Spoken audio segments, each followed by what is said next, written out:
हजरत इमाम हसन से आके वजीफा पूछा, उस शख्स ने कहा हुजूर औलाद कोई नहीं, तो वजीफा बताया, तो आपने फरमाया इस्तिगफार पढ़ा कर। तो हुजूर फिर मैं दोबारा कब आऊं? तो इमाम हसन कहने लगे बे औलाद है ना तू, इस्तिगफार का वजीफा बताया ना? कहा। फरमाने लगे अब उस वक्त आना जब अल्लाह तुझे 10 बेटे अता करेगा। कितने?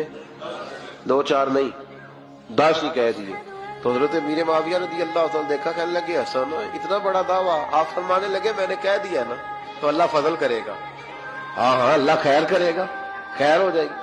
वो शख्स कई सालों के बाद आया तो हजरत अमीर मुआविया को भी साथ लाया, कहने लगा हुजूर अल्लाह के फजल से अल्लाह ने 10 बेटे अता फरमाए, पूरे 10 ही अल्लाह ने दिए। तो हजरत अमीर मुआविया कहने लगे जनाब बात तो आपकी सच्ची हो गई, पर मुझे भी बताइए वजीफा कहां से लिया? फरमाने लगे कुरान पाक से, सूरह नूह की 10, 11, 12 आयत पढ़ो। अल्लाह फरमाते तुम इस्तिगफार पढ़ो, मैं तुम्हारी बेटों से भी मदद करूंगा, मालों से भी मदद करूंगा।